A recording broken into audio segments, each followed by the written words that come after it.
These bells, they tell on me. They let everyone know I have company.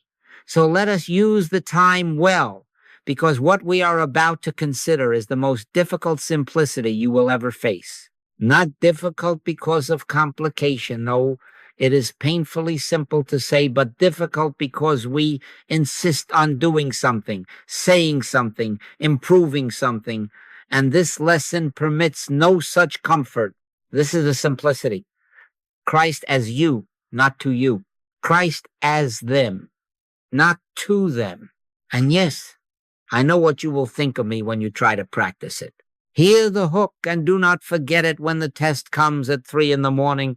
or at a traffic light in the heat of the day. See Christ as them the fight ends. Not when you persuade them, not when you rebuke them, not when you organize your best thoughts and your highest truths and hurl them across the table. The fight ends when you are still enough to witness one power where the world swears there are two.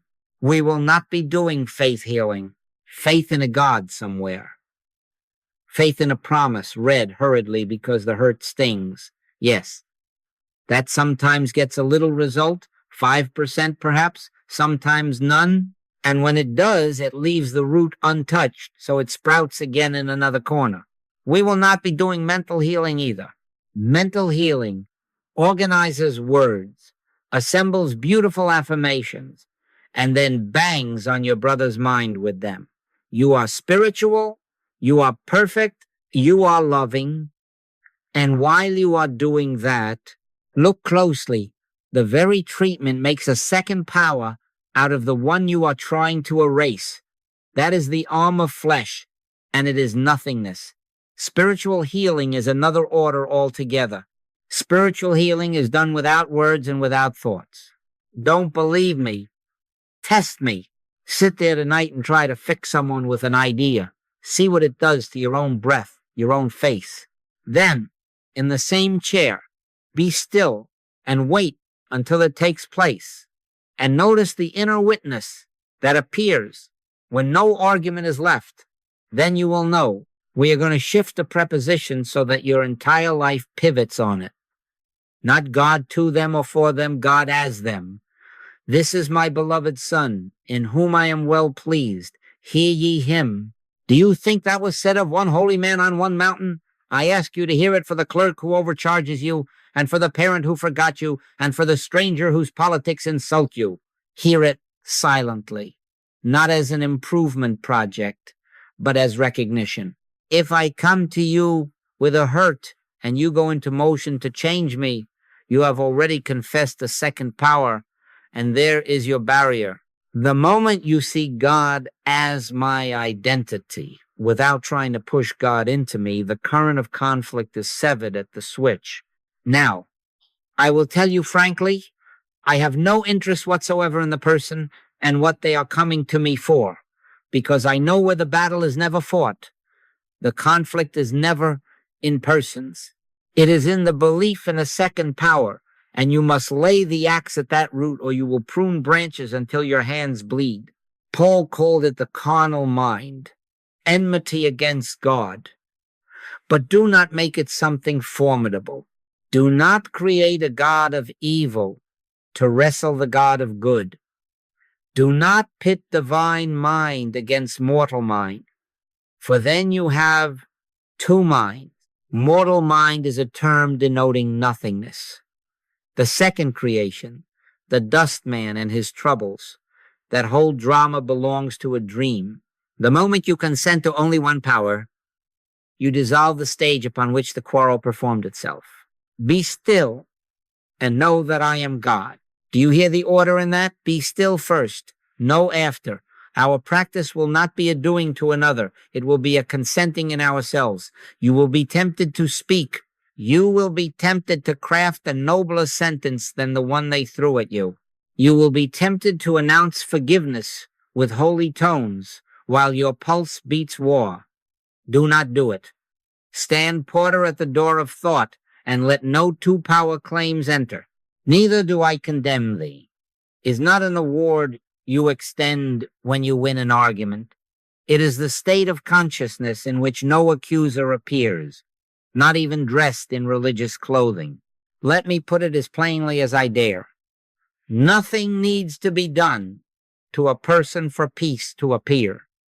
Something needs to be realized of God, and that realization cannot come while you are preoccupied with the case, the grievance, the diagnosis, or the history. Oh, the history, the miles and miles of story. I will not listen to it.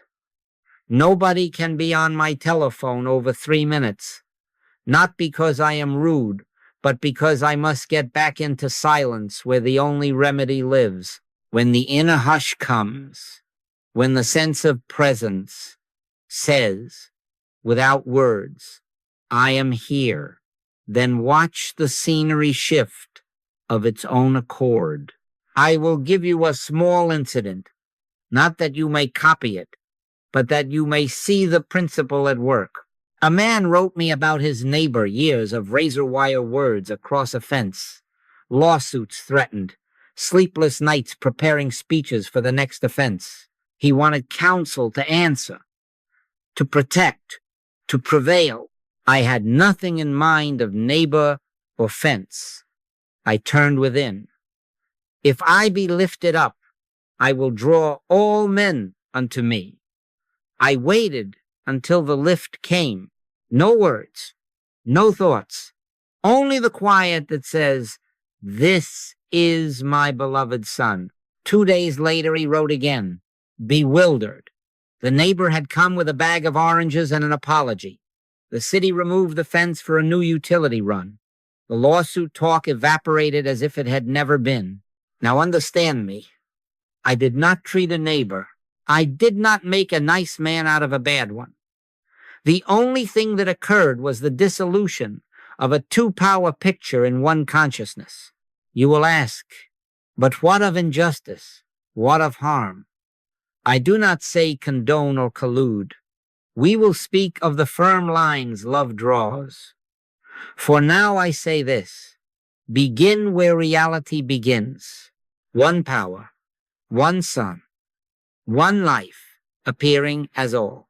If you see a second, correct the vision, not the person.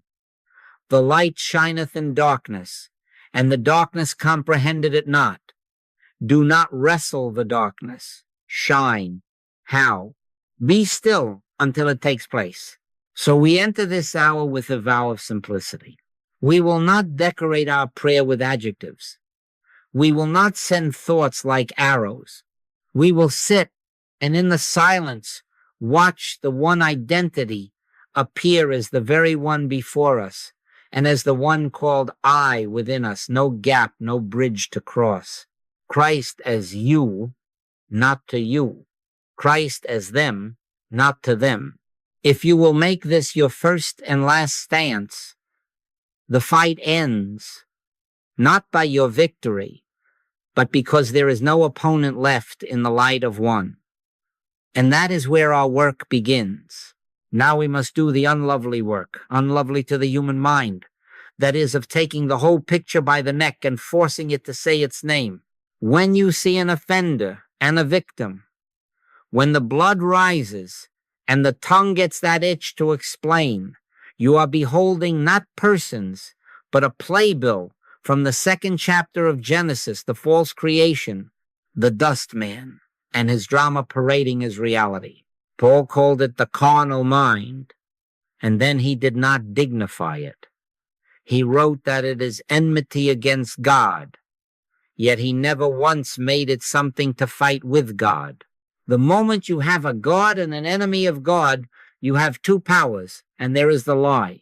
That is the hypnotism. That is the arm of flesh, and it is nothingness. And now also the axe is laid unto the root of the trees. Do you hear that? Not the fruit, not the leaves root. Your brother's tone of voice is fruit. The headline is fruit. The tightness in your own chest that the memory is fruit. The tree is the belief, however hidden, however religiously worded, that there is a second power able to affront the one. Lay the axe there. Do not decorate the leaves with holy phrases. Do not shine the apples and call it prayer. Cut. If the second power stands, the quarrel stands. If the second power dissolves, nobody is left to quarrel. This is where I embarrass many good people. I will not listen to the story. I will not. I know what you think of me for that, and I still will not. Bring me 3 sentences, not 3 pages. Tell me the name and the need, not the chronology. Why? Because the details are the bait. The swirl of the tale is the mesmerism itself. And once I'm in that whirlpool, I can no longer see God as the identity standing before me. We wrestle not against flesh and blood was not written for the mystic's embroidery. It is operational. The moment you identify flesh and blood as the adversary, you have already lost your Christ in that encounter. Stand porter at the door of thought and let no story through that requires 2 powers to make sense. Do not blame. Do not diagnose. Do not psychoanalyze. I do not say that because I am kind, though God knows we must be kind. I say it because personalization is the surest way to miss the remedy and busy yourself with effects. Judge not, that ye be not judged, is not a moral wagging of fingers. It is diagnostic. The minute you judge a person, you have accepted a second creation as cause, and you will now be forced to live under its penalties. Compassion, true compassion, is fiercely impersonal. Neither do I condemn thee, is not softness. It is the refusal to enter the dream of sign and punisher at all. When Jesus touched the leper, he did not treat a disease nor improve a man. He revealed the nothingness of the picture by knowing only God present. That is compassion, the courage not to collude with the mask. You will be tempted, oh yes. You will be to remedy behavior with behavior, thought with counter-thought. You will collect your noblest sentences and then use them as stones. That is mental healing. That is mind over mind. That is the clatter of the arm of flesh against the arm of flesh. Spiritual work refuses the arena. Stop before you think about what they should do or say. Stop before you smooth your own words into a sermon. Stop and dissolve the very premise that there is an actor apart from God. If you must speak inwardly, say nothing more elaborate than, Father, glorify thy name, and then be still until it takes place. The correction of behavior that follows, if any follows, will be of a kind you could never plan, because it will not be behavior. It will be the disappearance of the illusion that required behavior to manage it. I remember a woman who sent a thick packet, typed records of offenses by a supervisor, dates, hours, witnesses, even quotes of sighs and shrugs. I put the packet aside, unopened, and went into the silence. I had no supervisor, no woman, no office, no labor board. I had only the one appearing. My peace I give unto you, not as the world giveth. I waited until the hush answered. 2 days later, a brief note. Something shifted. There was a reorganization. Our team has a new lead. The old supervisor passed me in the hall and smiled first time. The HR complaint evaporated. I do not even care whether it is resolved. I had not lifted a hand for promotion or defense. I had laid the axe at the root. Where there is no second power, there is no case to adjudicate. Now, do not misunderstand my refusal of the story for indifference to your pain. I know how real that heat feels, how persuasive the case sounds. Yes, sir, I know. But if I enter with you, I cannot help you.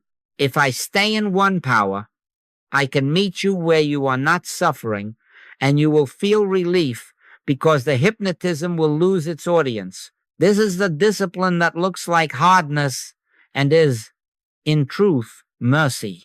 It saves hours of talk and years of managing symptoms. Every plant which my heavenly Father hath not planted shall be rooted up. That is our brief. Uproot the belief in a second planter, a second mind, a second life. So when the next offense marches into your day at the table, in the office, on the road, refuse first thought, refuse second thought, refuse every thought that begins, he always, she never, or I can't stand. Turn within, not up, not out within, to that place where the kingdom of God is within you. Be still and watch for the inner witness that nullifies the case without an argument. If a line must be drawn, we will draw it. Love draws lines that keep you out of the theater. But draw it from the awareness of one power, not from the fever of two. The conflict is never in persons. It is in the belief in a second power. Lay the axe there, and when the root goes, the forest of grievances falls in silence. Then you will find, often to your own surprise, that nothing needed changing but the seeing. And in that clear seeing, Christ stands revealed as the very one before you, and as the one that you are. Now we come to the marrow. If there is to be any end to the theater of two, it will be here, in this one hearing. Not the hearing of ears and syllables, but the inward awareness that does not speak and yet announces with authority, "This is my beloved Son, in whom I am well pleased. Hear ye him." Do not confine that voice to a mountain scene 2,000 years gone. If it is God's voice, it is now. If it is God's voice, it is universal. If it is God's voice, it addresses every one you meet, not as an award for good behavior, but as the truth of identity before behavior was ever paraded in front of you. You ask how to do this. You cannot. You do not do God. You make no effort to attach a title to a character on the stage. You consent to recognize the one appearing where a character seemed to stand. Beloved Son is not flattery, not approval, not a moral ribbon pinned to a deserving chest. It is the name of that which is, the I that is before father and mother, before record and reputation. It is as if the Father says to your seeing, refuse the mask, behold myself. In that beholding, duality has no oxygen. The moment you look for good human qualities to justify your beloved Son, you have left the altar and returned to bargaining. Judge not according to the appearance, but judge righteous judgment. Righteous judgment is identity recognition, not appraisal. Now I must draw a sharp line, for this is where most well-meaning practitioners lose the thread. Do not turn beloved Son into a treatment directed at a person. Do not sit there building sentences, you are spiritual, you are perfect, you are loving, and then aim them like arrows. That is mental healing. That is mind addressing mind. And it binds you to the very premise you are trying to escape two minds, yours and theirs. I am not interested in that. Spiritual healing is done without words and without thoughts. It is the cessation of assertion, the surrender of commentary, until the presence announces itself as the only fact where a personality seemed to stand. Then without your help, without your power, discords lose their audience. There is only one power, one life, one mind. Do not pit a so-called divine mind against a so-called mortal mind. The contest dignifies a ghost. Paul called it the carnal mind and named it enmity, but he never made it a second cause. He left it where it belongs as nothingness, the arm of flesh. Every time you engage the person to improve him, you have confessed a second mind and gone into combat. And even if you win a round, the war reshapes itself tomorrow with a new face. I am the Lord, and there is none else. There is no God beside me. If that word is anything, it is everything. In the presence of one, what contender can rise? And if none can rise, then what is left to fix? If I be lifted up from the earth, will draw all men unto me. Do not miss the order of it. Lifted up first, drawn after. The lift is not a posture of superiority over a poor brother. It is the inward ascent from the earth, belief of two powers into the altitude of one. The drawing that follows is not persuasion. It is not your mind bending their mind. It is the effortless harmonizing that occurs when mesmerism thins in one place. You do not fix. You are lifted. You do not repair. You recognize, and the moment recognition is pure, the scene adjusts as naturally as dawn removes darkness without a struggle. Try it as you walk through the day, but try it honestly. The clerk drops your change and mutters. The neighbor revs the engine at midnight. The memory of an old betrayal rises like smoke. Do not lift a sentence, lift awareness. Be still until the inner witness utters, without utterance, "This is my beloved son." Not a better clerk, not a quieter neighbor, not a rehabilitated memory, one son. Hold no picture.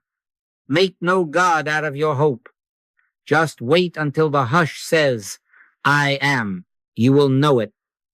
Not by fireworks, but by a relaxation that has no cause, by breath finding itself, by a warmth that declares presence. In that moment, you have ceased to see a second power, and whether or not the clerk smiles or the engine quiets, the warfare is over in you.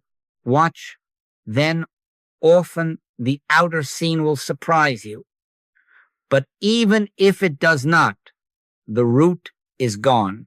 Do not ask, but how will they change? That question still holds the person as cause and effect. Who shall lay anything to the charge of God's elect? It is God that justifieth. If the elect is standing before you, and he is, no matter what costume the mesmerism has provided, then your only task is recognition. Neither do I condemn thee. Not because you are tolerant of mischief, but because you refuse the theater that requires an accuser and the accused. The accuser cannot enter where one power is all. The light shineth in darkness, and the darkness comprehended it not. Do not try to make darkness comprehend, shine. I recall, in the most ordinary hour, riding a bus when a man stood and raged at the driver. The air thickened with fear and judgment. Eyes narrowed. Little courts convened in each row. I felt the tug to join them. Instead, I turned within. I had no driver, no passenger, no dispute. I had one appearing. I waited no phrase, no peace, be still, spoken into the noise, only the inward hearing, my beloved son. Suddenly the scene broke its fever. The driver pulled to a stop. A woman rose, placed a hand on the man's shoulder, and he sat, weeping quietly. No one applauded. There was no sermoning. There was a hush. That hush is the sign, not that any of us performed well, but that the dream lost a little of its hold because somewhere one was seen. Do not copy the incident. Learn the principle. Now, understand this. The hearing is always available because the voice is never absent. What is absent is our willingness to come without an argument, without a defendant, without a plan. Be still and know that I am God. Be still first. Hear after. See after. And when you hear, do not add to it.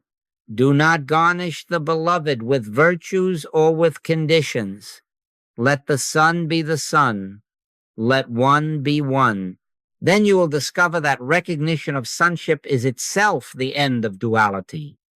For the very one before you will cease to be another and will stand revealed as God's selfhood, here, now, where you are. So we take our stand. One sun, one power, not a slogan, but a seeing. We will not decorate persons with holy labels. We will behold God as the only identity where a person used to appear in our thought. And as we are lifted quietly, secretly, without the applause of our own minds, the drawing will take care of itself. That is the revelation that ends the fight, not by conquest, but by the disappearance of an opponent that never was. Now we must put this on the ground where you can walk it hour by hour. If you do not have a protocol, your good intention will dissolve into phrases, and phrases never healed anyone. When thou prayest, said the Master, enter into thy closet, and when thou hast shut thy door, pray to thy Father, which is in secret. Do that literally, and do it inwardly. Shut the door to noise. Yes, but more, shut the door to the committee in your head that explains the case, argues the case, and rehearses your next speech. Spiritual healing is done without words and without thoughts. That is not poetry, it is procedure. No words, no thoughts. Be still until it takes place. How do you begin? You close the door. Not 10 minutes of arranging furniture and then another 10 of composing holy language. Close the door. Sit. Let the body be still enough to stop asking for your attention. This is not a breathing exercise. This is not a mantra. This is not your mind improving your mind. In quietness and in confidence shall be your strength. If there is a name and a need, let them be stated in a sentence and then dismissed. If someone writes you, insist on a brief note. If someone calls, the call is 3 minutes or less. Not because we are brusque, but because the tale is the hypnotism. The longer you listen, the deeper you go into a story that has no God in it. We do not need the chronology, we need God. The moment the name is spoken, the door must shut on every adjective. Now comes the part where most of you will be tempted to fail. You will feel an urge to work, to improve the atmosphere with beautiful thoughts, to build a ladder of affirmations. Do not take no thought how or what ye shall speak is not only for courts and councils, it is for the sanctuary of prayer.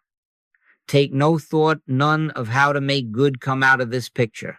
Stand porter at the door of thought. If it is a diagnosis, refuse it. If it is a memory, refuse it. If it is a defense, refuse it. If it is self-accusation in pious clothing, refuse it. The carnal mind will parade as counsel, accuser, comforter, and judge. It is all the arm of flesh, nothingness. Do not wrestle it. Let it knock and do not open. Then wait. You are not working on a person. You are not sending force. You are not arranging outcomes. You are consenting to God. Be still and know that I am God. Be still first, know after. Wait with the fidelity of one who has no other remedy and no other interest. If the mind brings up the face, lay it aside. If it offers you rules, lay them aside. If it steals a scripture to use as a tool, lay it aside. We are not using scripture. We are consenting to its fulfillment. The Lord shall fight for you, and ye shall hold your peace. Hold it. How will you know when the prayer is taken place? There is a sign, and it is simple. A release, as if a fist hidden somewhere inside opens without your help. A breath that was not managed finds itself. A quiet radiance that does not come from your approval of progress. Sometimes there is warmth, sometimes a little joy that is not about anything in particular. Sometimes only a hush so deep you cannot remember what needed fixing. That hush is the sign. Elijah did not find it in wind, earthquake, or fire. It was the still, small voice, not words, a presence. When it announces itself, the session is over. Do not add. Do not stay to decorate the altar. Do not go back and fetch the case to see if it has improved. Stop. Let God be God as the situation. To protect this secrecy, draw firm lines. If someone writes you pages, send them back kindly and ask for 3 sentences. If calls stretch into recitals, stop them at the doorway. Give me your name. Give me the need. Now let us be still. If your own mind begins to plot the next conversation or design a boundary out of fear, return and shut the door again. I like to get back into meditation right away. The world calls loudly for explanation, but explanations belong to the dream. Our work is in the unseen, and its fruit appears of itself. I will give you a small illustration as a frame, not a formula. A father once rang. I asked for the child's name and said, "All right." That was all. I put down the receiver and turned within. I had no child, no father, no condition. I had the one appearing. I waited. At first, the mind did what minds do. It offered me a treatment. It tried to improve God's chances by telling him how much this mattered. I refused it all and sat until the hush came. No word, no thought, only presence. Later there was a note. It cleared. I could not tell you what cleared, for I had never handled a condition. I had only refused 2 powers and rested until one announced itself. Do not copy the incident. Keep the protocol. If you do not feel the inner witness in a sitting, do not make a god of time. Rise and go about your affairs, gently guarding that door so no 2-power thoughts take up residence. Return later. Do not strain. Do not measure. Do not bargain. If you do this, I will do that. This is not a transaction. This is reality asserting itself where illusion knocked. Watch and pray, the master said, not chatter and plan. Your watching is your standing guard. Your prayer is your silent consent to what is. End the session cleanly. No postmortem. No talking yourself into results. No sharing the sweetness to get credit for having had it. They rested in his word, says the record. And that is the end of our best days. Rest. Let the silence carry the work through the corridors you cannot enter. If some outward adjustment follows, and it often does receive it without drama, if none shows up on your timetable, stay at your post. The only timetable in this work is readiness. Be still until it takes place. And when it takes place, be finished. I cannot make this easier or harder by rhetoric. The protocol is stark because God is simple. Enter, shut the door, refuse the story, wait for the inner witness, stop when it comes. Prayer is not something we do to another. It is our still awareness of God's presence until the inner witness appears. When that presence is present, you are absent. And with your absence, the stage empties Then the day will show you what the silence has done, and you will learn to trust the hush more than all the cleverness of your word-making. Sit with me a moment. Shut the door, not merely the door of the room, but the door of narrative. We are not going to improve anyone. We are going to see. Choose the one who troubles you most, the partner whose sentence ends on your nerves, the colleague whose emails arrive like little hammers, the neighbor whose ways find your weakest hour. Let the image come. Do not fetch the story with it.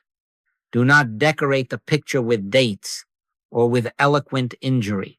When thou prayest, enter into thy closet, and this is the first act of entering.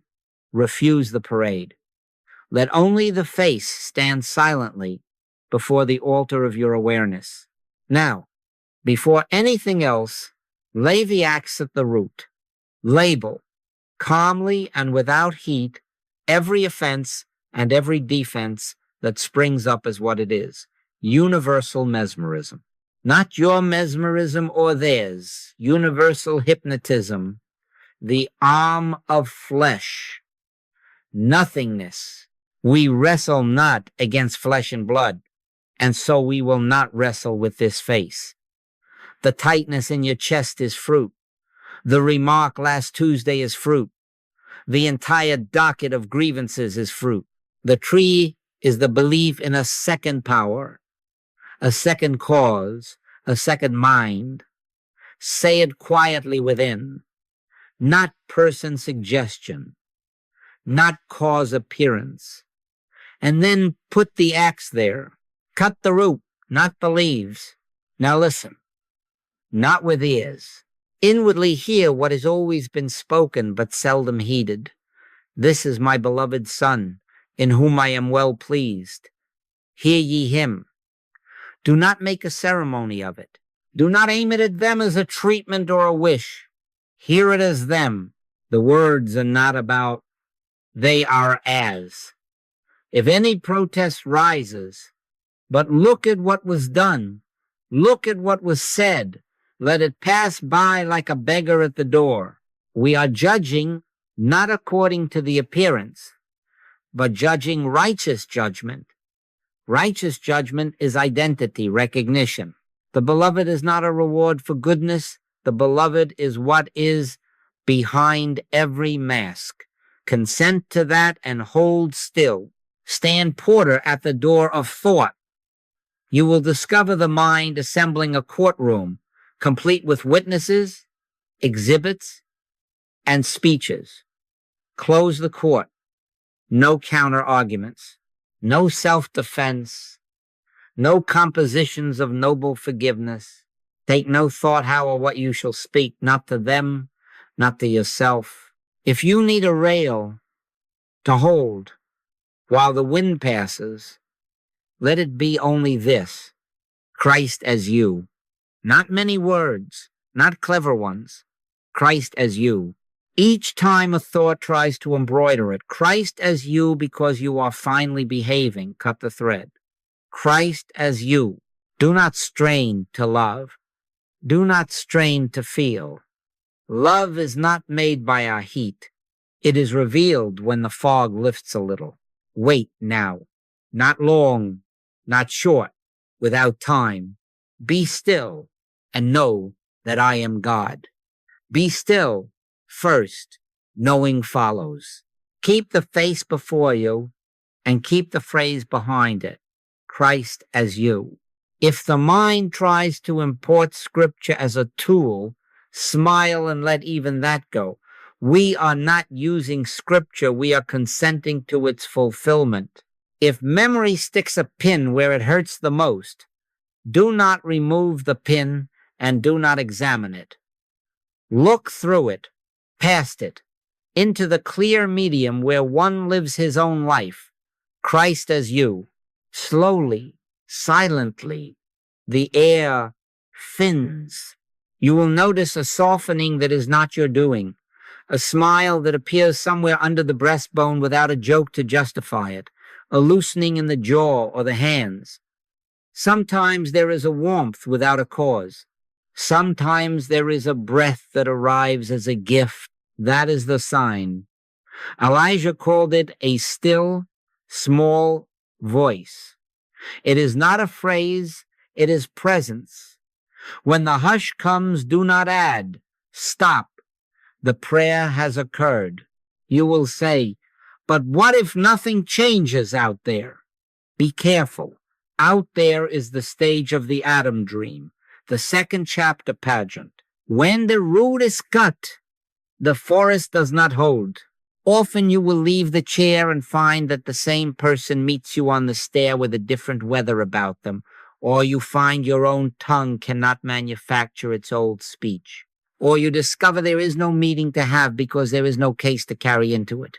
And if, for a season, the surface stirs as before, do not be drawn back into two-power reasoning.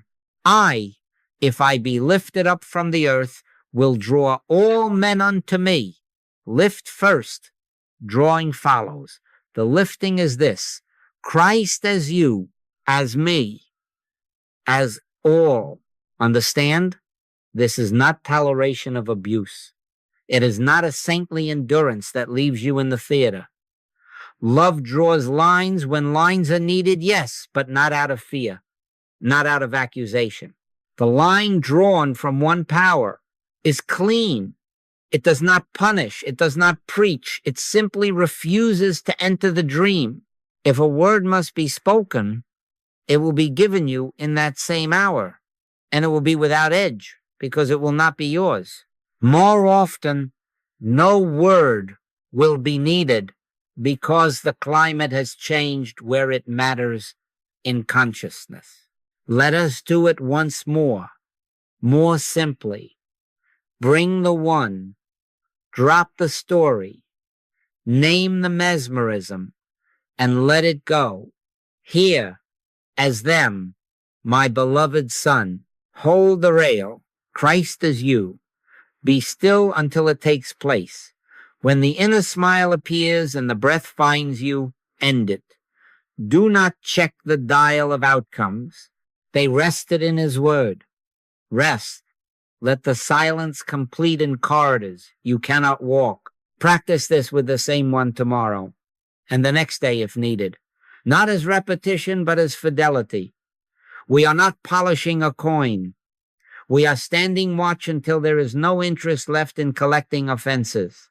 You will come to recognize the feel of the turn more quickly, to trust the hush sooner than your mind believes prudent. And you will find, as you extend this seeing across the common hours to the clerk, the neighbor, the name on the news, that the old appetite for combat wanes. The fight cannot live where one is all. See Christ as them, the fight ends. Close your eyes. Do not make a show of it. Simply shut the shutters on the theater and permit one scene to come forward. Let it be the quarrel from last week, or the email whose subject line tightens your throat, or the very face that can still bring heat to your cheeks. Allow it to arrange itself as it does when you recline into memory, the words, the tone, the posture. Let the surge start because it will. Notice the ripple under the ribs, the jaw preparing a case, the throat climbing toward speech. Do not treat it. Do not decorate it with virtue or with condemnation. Let the picture complete its own indignation. Watch the storm rise. Feel without fear the pull to fix, to defend, to punish, to preach. Now, without opening the lids, open your eyes inwardly. Look at the construction as you would look at a street dream. You have done this as a child. You sat, and in a few seconds your mind built houses, a curb, a coach rolling too fast, a child at the corner, an accident that seemed so real you could taste the iron in the air. Then your mother called your name. You opened your eyes, and the street dissolved. The accident never was. You did not fix the street. You awoke. Do that now. Call this what it is. Dream appearance. Second chapter, staging. Not person, not cause, not power. The master said, judge not according to the appearance, but judge righteous judgment. Righteous judgment is this awakening. See yourself removing your name from the docket, removing their name from the docket, closing the court. What remains is the awareness that called you soundless, real. Name its nature now, for unless you do, you will be tempted to wrestle the shadows. Speak within, calmly, with the authority of one who has handled phantoms before. This is the arm of flesh nothingness, not my arm, not his or hers. The arm of flesh nothingness. We wrestle not against flesh and blood, Paul cautioned, and we will not wrestle with the memory, the email, the face. We will lay the axe at the root, and the root is belief in a second power. Look and watch. Belief withdraw as a tide withdraws, not in anger, not in disgust, but in recognition. You are not letting someone off your hook. You are discovering there was no hook and no someone to hang upon it. Withdraw belief, not compassion. Compassion is not sentiment. Compassion is the absence of accusation because you are beholding one. Now, replace nothing with reality. Do not stuff the space with adjectives about better behavior. Do not try to save face, theirs or yours. Here, as them, the only word God has ever spoken of his own selfhood. This is my beloved Son, in whom I am well pleased. Hear ye him. Do not aim it. Do not dress it. Hear it, and in hearing, let the figure be transfigured by identity. Christ is you. Christ is this one. Christ is all. The light shineth in darkness, and the darkness comprehended it not. Do not try to make darkness understand. Let the light be what it is, and behold how darkness loses occupation. Sit 1 second more than your impatience allows, and hold only this, Christ as you. Notice the effect, not as a report to bring back with pride, but as the evidence that the inner work is no work of yours. Breath slows without being managed. Shoulders drop, as if an unseen hand unhooked a weight. The jaw slackens, because there is no brief to argue. The heart, which had been a drum leading a parade, steps back and listens. A warmth not attached to winning or losing spreads quietly. Sometimes there is a little flutter at the edges of the eyes. Sometimes there is just a hollowing out of the need to be right. Be still and know that I am God. Be still there, now, and know follows of itself. In this awareness of one power, what is offense? A dream that cannot hold itself together when the dream awakes. You did not repair the street. You opened your eyes. You did not correct the person. You withdrew belief from a phantom and consented to reality. You may be tempted, as the sweetness arrives, to go back and tweak the picture. And let them also apologize. And let me remember to say, stop. Stand porter at the door of thought. Let no industrious little elf back in to build a better dream.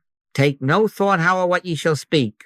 If a word must later be spoken, it will be given in that same hour. For now, do nothing but rest. They rested in his word. Rest. Let the silence complete in corridors you cannot enter.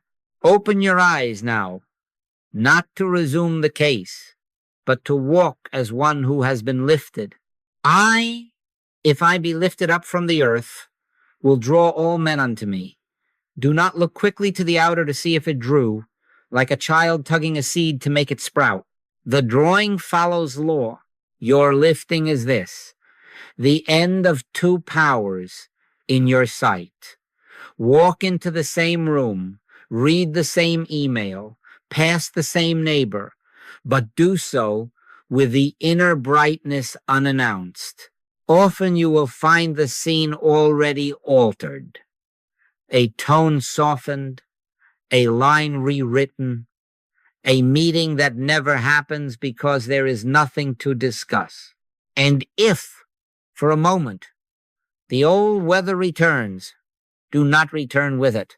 Refuse the second power, its audience. Recall instantly and without words, Christ as you, Christ as this one. Then leave it.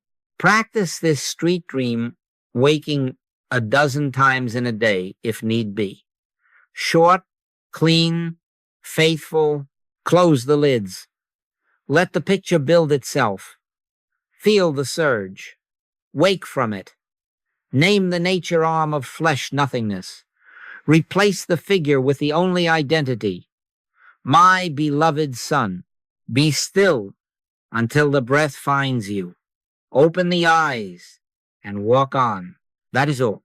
You will learn in time to do it in a heartbeat, because the heart will learn that no speech and no struggle are required. One power is presence. Presence dissolves offense by being what it is.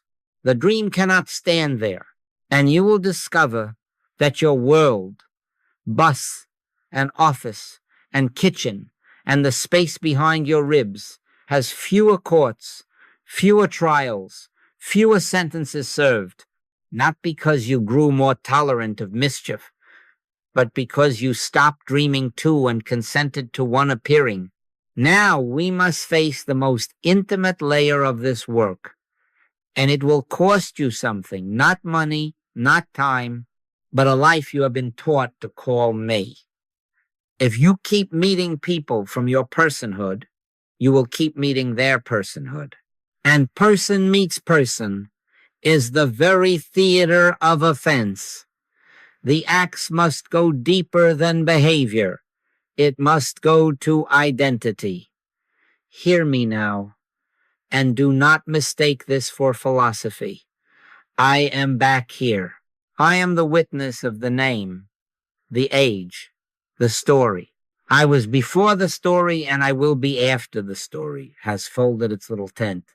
Before Abraham was, I am. The record speaks of Melchizedek, without father, without mother, not to puzzle you, but to unseat the superstition that your being began on a date and an award. Call no man your father upon the earth, for one is your Father which is in heaven.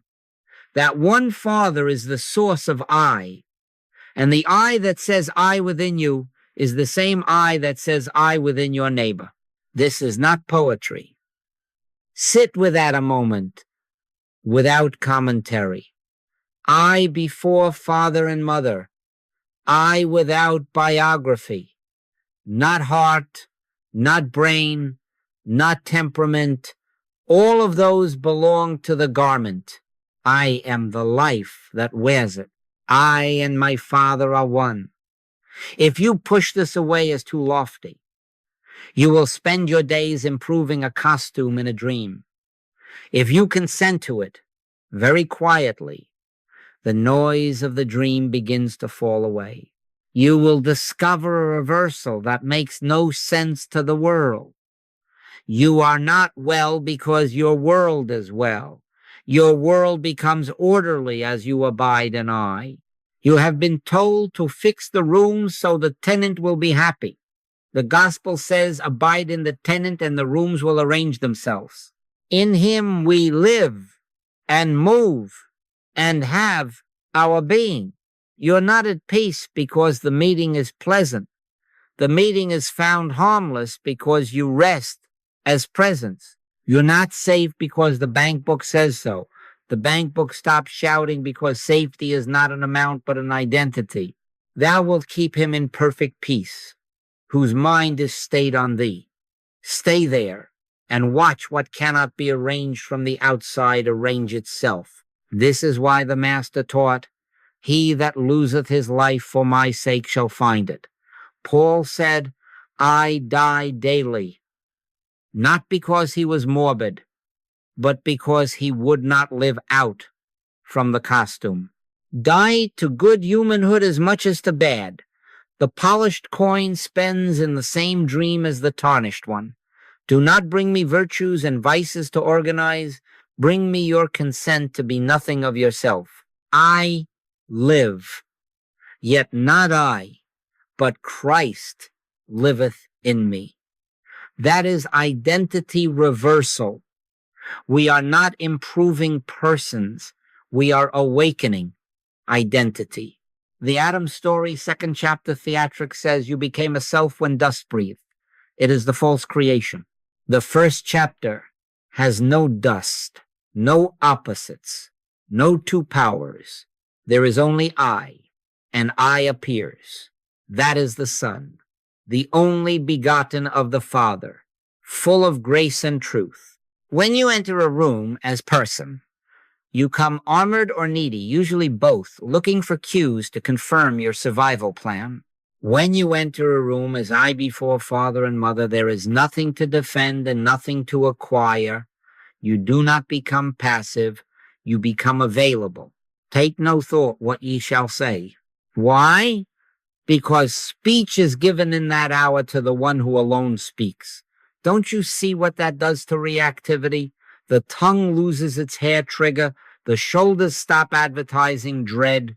Decisions stop being built out of protection and start showing up as direction. Sometimes the direction speaks a clean no. Sometimes it moves across a room to touch a leper. Sometimes it remains still and lets the scene dissolve on its own. You are not the decider. You are the place where decision appears because presence is present. Extend this equality, or you have not known it. The I that says I in you is the same I that says I in the one who scowls at you. Not two eyes, one eye, many faces, that they all may be one, as thou, Father, art in me and I in thee, that they also may be one in us. Christ is all and in all. If you grant yourself a secret divinity and deny it to the clerk, to the rival, to the critic, you are still trafficking in two powers and two identities, and the fruit will be offense. Here, this is my beloved Son, for them as truly as for you, or do not claim it at all. Recognition is symmetrical. Otherwise, it is sentiment about yourself. The moment you relax back into I, your eyes change their work. They stop measuring persons. They witness one appearing. It is quiet, it is simple, and it ends the need to keep a ledger. You will ask, but how do I hold this in my day? The answer will not flatter your cleverness. Stand porter at the door of thought to every personal claim, good or bad. I am tired. I am offended. I am brilliant today. I am the one who always gets ignored. No, sir. That is the committee announcing itself. Let the announcements pass without signing them. Replace not with a shinier sentence, but with silence. Be still and know. Notice how quickly the body tries to requisition the I for its purposes. Fear wants your name. Pride wants your signature. Memory wants your oath.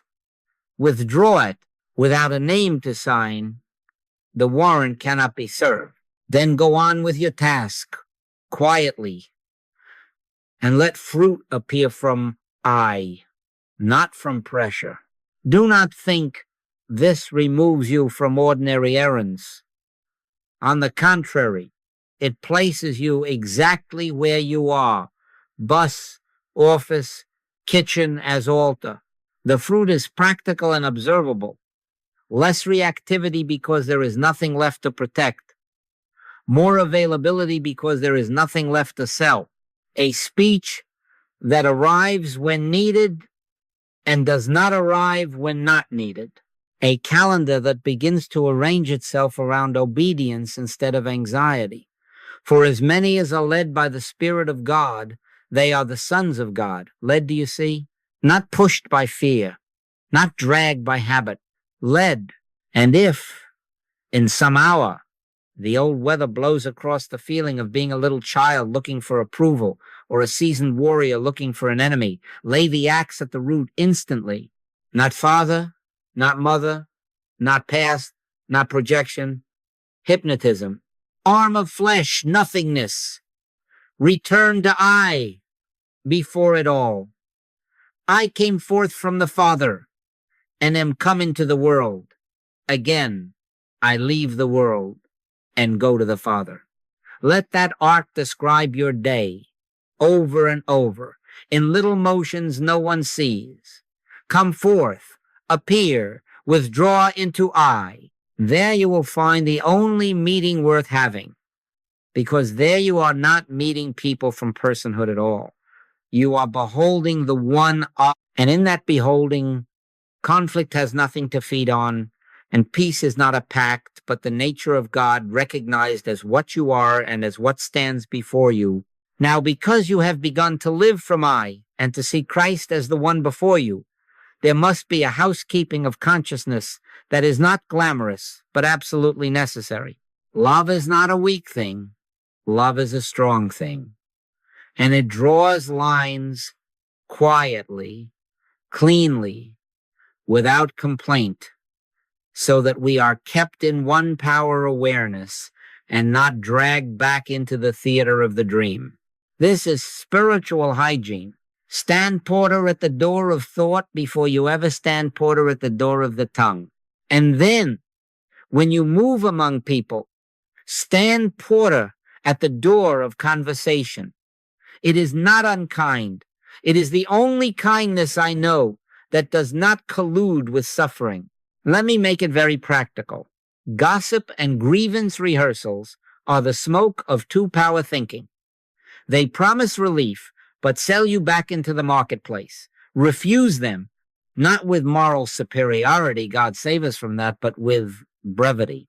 Let your communication be yea, yea, nay. Keep your speech short and your silences long, because presence is thin-skinned around chatter. I have had for years a simple rule that has saved me more than once. Nobody can be on my telephone more than 3 minutes. 3 minutes to state the need, not the novel. 3 minutes to say, I'm asking for light, not, let me walk you through the entire second chapter of Genesis as it played out in my cousin's garage. Why? Not because I am unloving, but because I love enough to refuse to nurse the hypnotism. When the bell rings, I listen only for the essence.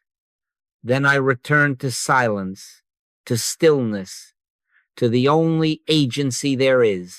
They rested in his word. Rest, not rummage. In person, you can keep similar hygiene. If the air starts to fill with cases, who said, who did, who failed, let a soft line appear. You can say, I'm not available for stories. I am available for prayer. Or give me your need in one sentence, and then let's be still a moment. If they press for alliance, agree with me that I am justified. Agree that they are terrible. Do not sign that contract. Neither condemn nor condone. Stand in what the Master showed us. Neither do I condemn thee. Go and sin no more. Do you see it? He refused to condemn the person, and he refused to agree with the terms of the dream. That is our posture. No stones, no sanction, no sermon to the human. Identity recognition, and then a line that keeps us out of the play. If a line must be drawn in space, leaving a room, ending a talk, draw it quietly, without edge, and return inward. The line is for hygiene, not for punishment. When conversation provokes you, and it will, sometimes from those you love, this is your discipline. Pause. Breathe without managing the breath. Remember, but without words, Christ as you, Christ as them. That is all. One heartbeat of non-collusion undoes a page of argument. Set a watch, O Lord, before my mouth. Keep the door of my lips. Set it and keep it. Refuse technique warfare. Do not send thoughts at people. Do not fire off affirmations like arrows. Do not conjure counterspells to their spells. That is mind over mind, and it keeps you in the playhouse even if you think you are sitting in the royal box. Be still until it takes place. If there is to be speech, it will be given you in that same hour what you shall speak. If there is to be no speech, you will find no urge to fill the air with yourself. Some will challenge this restraint, calling it cold. It is not cold, it is pure heat contained. In quietness and in confidence shall be your strength. Measure your love by your refusal to sponsor another's suffering with your attention. To let someone rehearse a grievance is to feed the hypnotism with exactly what it eats: focus, fear, approval. To cut it short is not to scold. It is to keep the channel clear for reality. Often you can feel the difference in your own nerves. The moment you agree to take sides, a thrum begins under the ribs. When you refuse the sides and turn inward, a coolness comes, a brightness. That is your guide. Follow it even if it costs you a reputation for being a good listener. I am not interested in being a container for fiction. I am interested in witnessing the end of fiction through recognition of the beloved Son. Establish protocols and keep them as you would keep your breath, without drama, without apology. Keep letters short. Ask for needs in one line. Be willing to say, enough for now. I must go back to prayer. Close the court quickly. The more you protect the edge of silence, the more quickly the inner witness appears, and the less you are tempted to manage outcomes on the outer stage. This is not rudeness. This is devotion. We redeem the time, not by squeezing more into the hour, but by refusing to spend the hour in the second creation's markets. If one insists on drawing you into the old theater, come see, come judge, come choose, bless them silently, and do not enter. You can always offer the one honest gift we have. Let us be still a moment. If that is not welcome, silence is still your companion. Walk on. When you must draw a boundary with someone dear, keep the line clean. No indictment, no diagnosis, no lecture on their unconsciousness. A simple no from one power awareness disrupts far less than a brilliant argument from two-power confusion. Let your speech be always with grace, seasoned with salt, which is to say, keep it living, simple, preservative of what is real. Sometimes the most gracious speech is no speech. Sometimes it is 4 words.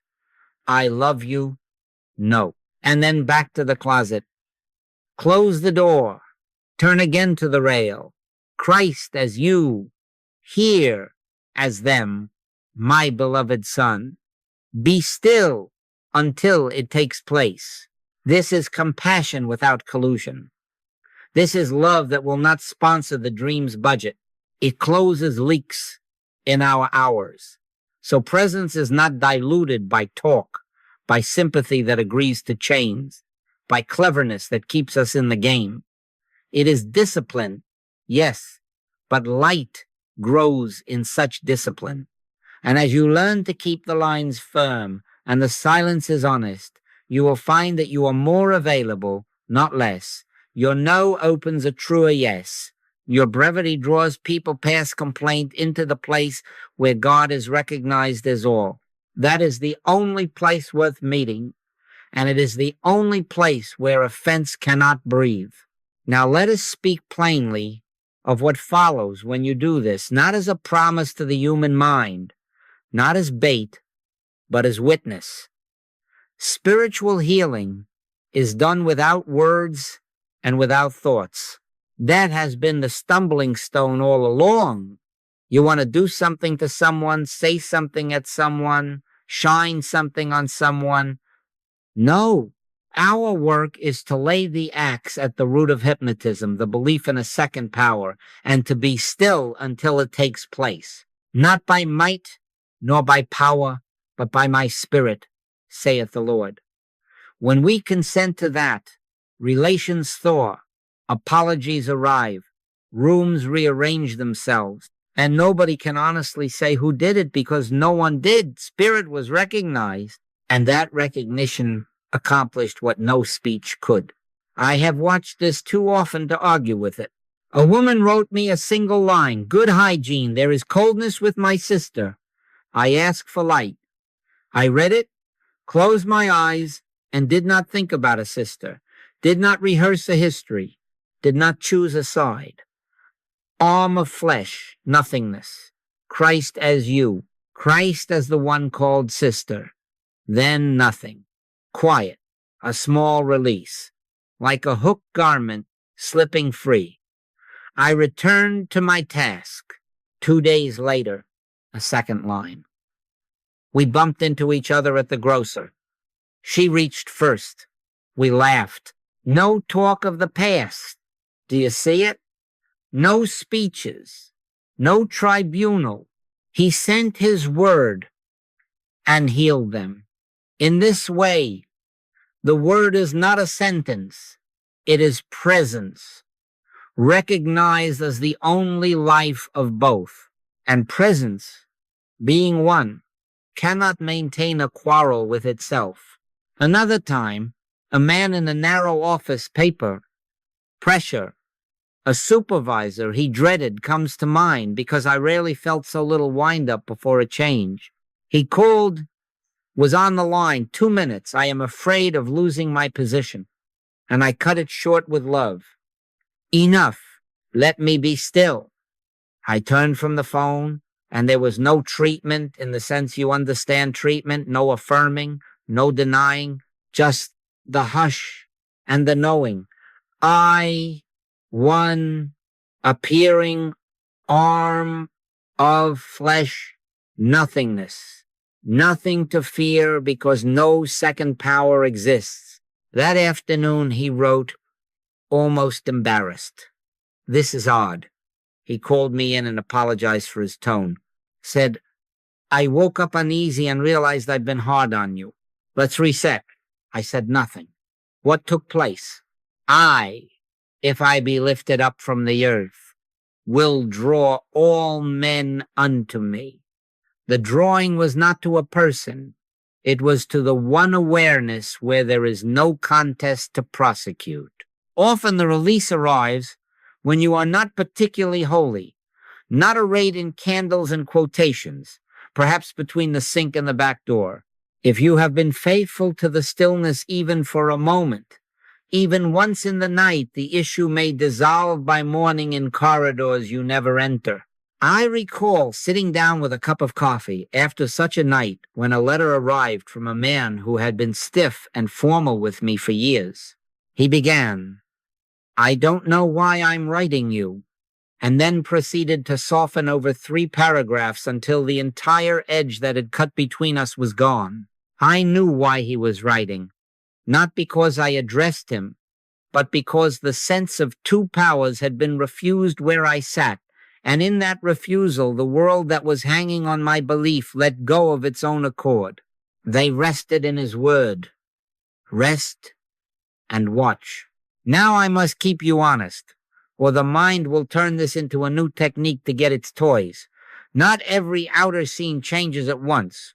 Sometimes the apology does not come. Sometimes the human arrangement remains awkward or incomplete. Sometimes the outer is slow like a tide. Do not be troubled. The inner authority changes at once. And that is the only agency. In quietness and in confidence shall be your strength. You will know the shift before the doorbell ever rings. You will know it in the breath, in the subtlest unhooking under the ribs, in the absence of urgency to arrange. Measure there. By their fruits ye shall know them, but the first fruit is peace, not triumph. Peace. The scoreboard belongs to the market. The stillness belongs to God. Peace I leave with you. My peace I give unto you, not as the world giveth. I have seen lawsuits go the full distance and yet leave no scar because rancor had no host. I have watched a home not be mended on the human side, and yet the one abiding in I find such freedom that the room lost its thorns. Once a woman persisted in her grievance.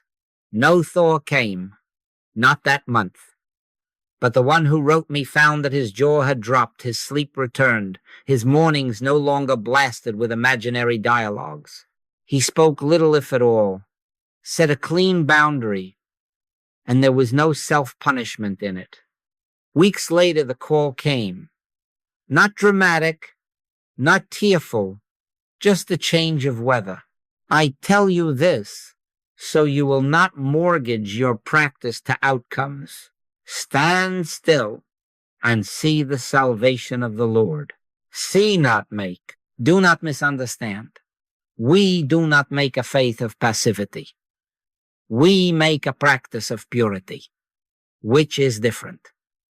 We refuse the belief in two powers. We refuse to address persons as causes. We refuse to throw thoughts as if they were stones with scripture printed on them. We sit down. We become consciously aware of God's presence. We wait without agenda until the inner witness appears.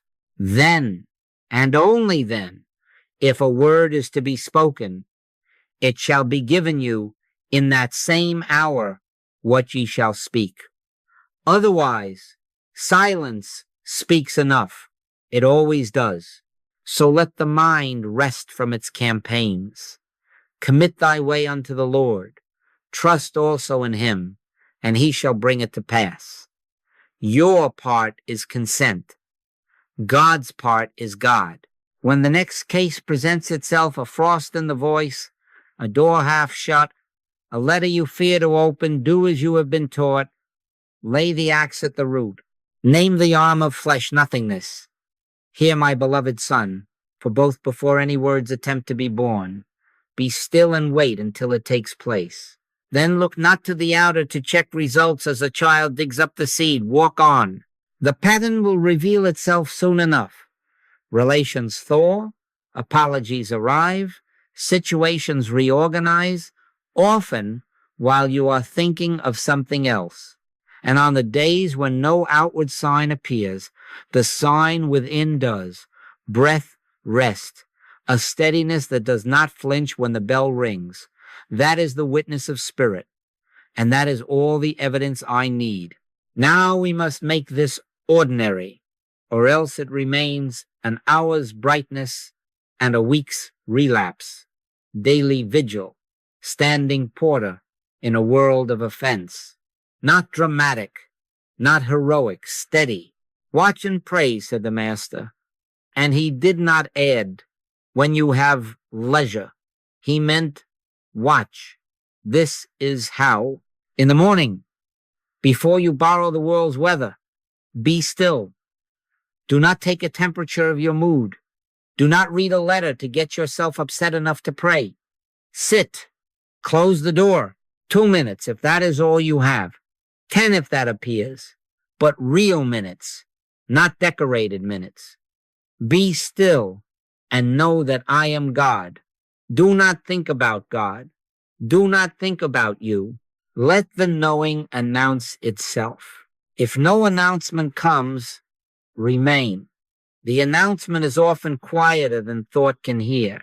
When it comes, sometimes as a breath that finishes itself, sometimes as the loosening of a belt across the ribs, let a simple line rise and take its place on the threshold of your day. Christ, as you, beloved son. That is not a mantra to pound. It is a lamp to carry. Hold it for yourself first, or you will try to hand to others what you refuse to eat. Now write nothing in your calendar of the human sort. Simply look down the day, not to arrange it, not to fear it, and as names and tasks present themselves, seal each quickly with that same recognition: Christ as you, beloved son. The one at 9, the one at noon, the email from the difficult cousin, the traffic officer, the stranger at the checkout who will not look at you, Christ, as you, beloved son, not to persuade them, to stabilize you in one power before you touch their garments. Abide in me, and I in you. Abide, then move. Carry a bell into the day. Every irritation is that bell. You feel the old heat rise. It is not a call to arms. It is a summons to altar. Stand porter at the door of thought. Do not let the formation finish. I am offended. I am right. I am trapped. The carnal mind begins that sentence and wants your signature. Withhold it. Arm of flesh nothingness. One power, one sun, one eye, one breath. Be still 1 second longer than you want to be still. Let the line return. Christ as you, beloved son. Watch how frequently this must be done at first. Do not be discouraged. Pray without ceasing is not a slogan. It is how one survives the dream without feeding it. The very frequency of the bell is your teacher. Each ring is a new altar, and the same altar at midday, stop. I do not care if you are adored, busy, bored, or harassed. Stop. Close the door of a restroom if need be. Put the phone face down. 3 minutes, there is that number again of rest. No review. No self-judgment. Just presence. In returning, and rest shall ye be saved. In quietness and in confidence shall be your strength. Return. Rest. Then go on. Not with new resolutions, but with newly absent strain.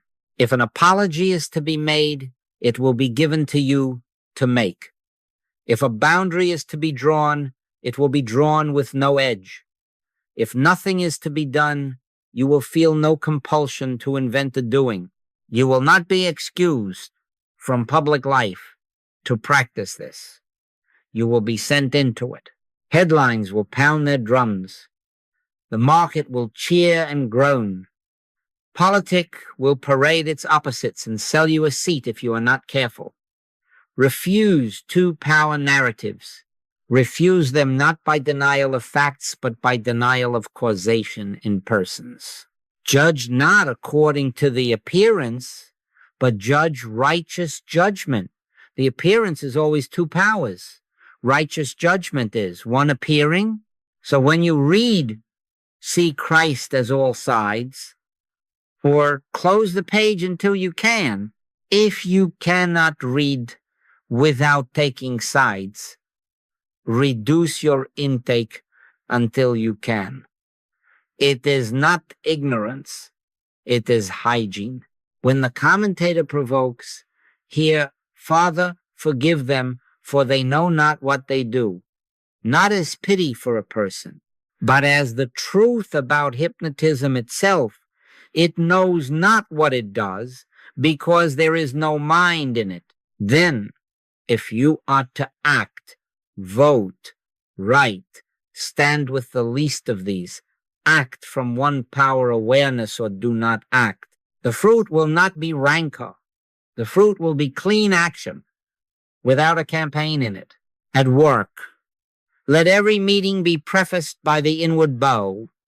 Do not enter a room without one nod to the altar within. Christ as you, beloved son. Christ as them, beloved son. Do not try to hold it as a picture. Let it be a placement, a resting of attention in one. When email stings, do not answer with heat in the fingers. Hands off the keys for 1 minute. Hear the line, feel the unclenching. Then answer with yea, yea, nay, nay, or answer not at all until speech is given. You will discover a great savings when you stop sponsoring explanations that do not belong to you. Take no thought how or what ye shall speak, and watch how many paragraphs die on your tongue, and with them 3 small wars you did not have to fight.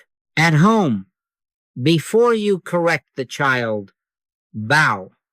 Before you exhale into your spouse's weariness, bow. Before you open the door to the one who is normally late, bow. Presence precedes words. The soft answer that turns away wrath is not a technique. It is the sound made by a tongue that has just come from the inner room. If a no is to be spoken, speak it warm and unhurried. If silence is truer than speech, let silence have its day. Do not perform spirituality around the table. Practice it invisibly under the ribs. Set a watch, O Lord, before my mouth. Keep the door of my lips. Keep it and keep it again. Evening comes, and with it the temptation to rummage. Don't make an offering of the day, not an audit. Cast thy burden upon the Lord, and he shall sustain thee. Cast, do not catalogue. Sit again, not long, necessarily honest. Gather the names that stuck to you like burrs, bring them into the light, and let the label peel. Arm of flesh nothingness. Christ as you, beloved Son. Christ as them, beloved Son. Hand the scenes back to the one who appeared as them and as you, and then sleep as one who has no dockets pending. Let not the sun go down upon your wrath, not because you have settled every account on earth, but because you have surrendered the accounts to heaven. Now then, this is the practice. Make every contact an altar. That means no stray meeting, no stray message, no stray siren. The world will keep trying to seduce you into person meets person. Refuse that court and return to the only court there is, where the judge and the judged are one and the verdict is beloved. This is not grand. It is granular. It is the next breath, the next glance, the next headline, the next spoon in the sink. Stand porter at the door of thought. Lay the axe at the root. Call the arm of flesh nothingness. Hear, my beloved Son, at every threshold. Be still until it takes place. Then walk on.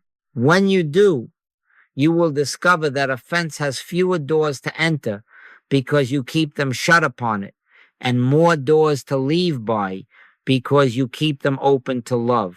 And the day which used to be a market of bargains and quarrels becomes an unbroken liturgy of one identity recognized and rested in, again and again, without end. Now let us end as we must end, not with a flourish, not with cleverness, but with the thing itself. Be still. No words, no thoughts. Abide. We have said enough to the surface of the mind. Let us go beneath it now. Be still and know that I am God. Not think about God, no. Wait until the knowing announces itself. And when it does, do not seize it. Rest. Let what clings fall off by itself. The day has left burrs on your sleeve, some grievances, perhaps a triumph or two that would like to stand at attention and be saluted. Both are the same fabric. Both belong to the second creation. Let them go down together into the river that carries nothingness where nothingness belongs. Arm of flesh, nothingness. Offense, nothingness. Self-congratulation, nothingness. We do not argue with them. We do not pin reasons to their backs. We let them drop. Come unto me, all ye that labor and are heavy laden, and I will give you rest.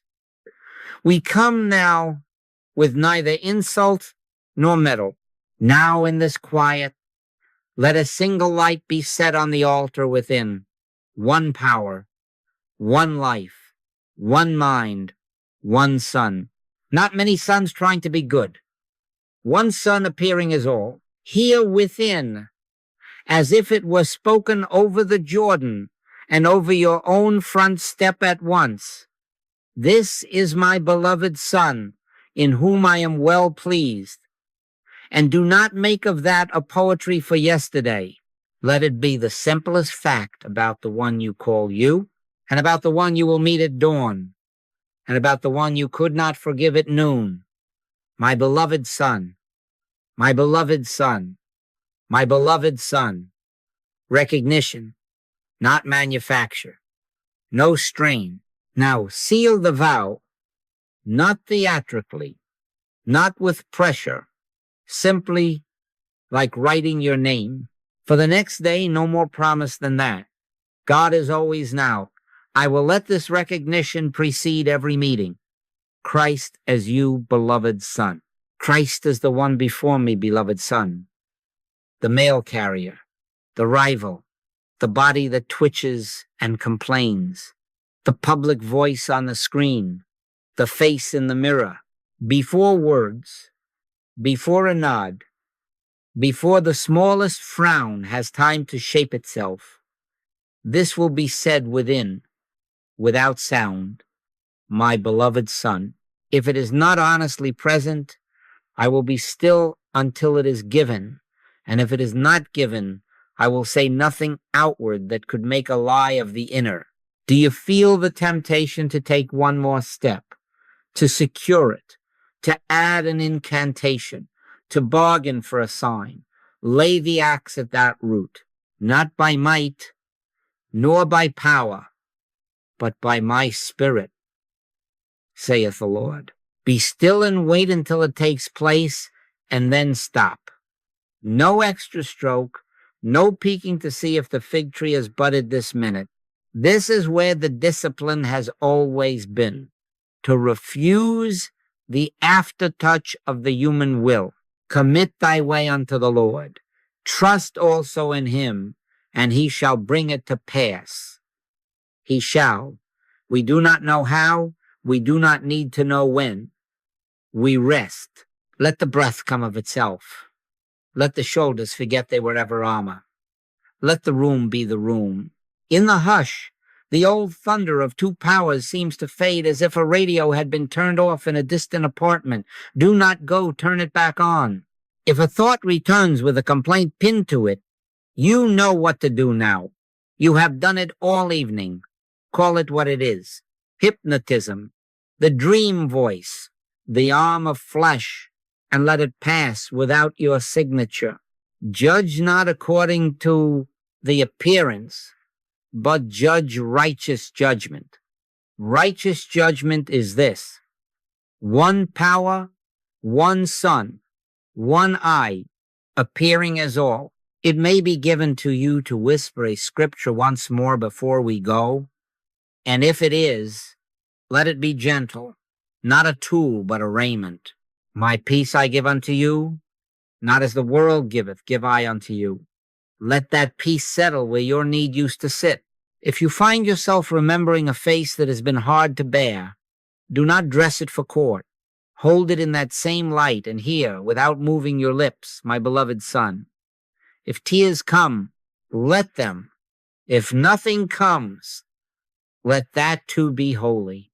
We are not manufacturing currents. We are consenting to presence. Now then, beloved, we have walked a day. We have set guards at the doors. We have learned to close courts quickly and to empty our hands of arguments. Leave it now. Leave it as a farmer leaves the field after sowing without digging the seed.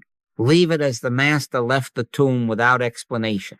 If there is to be any fruit in the morning, it will not be because you pinch the leaves. It will be because life is life and knows its own. I, if I be lifted up from the earth, will draw all men unto me. The lifting is not a task. It is this awareness. Stay with it. A breath. longer than comfort requires. Then rise if you must, but rise slow.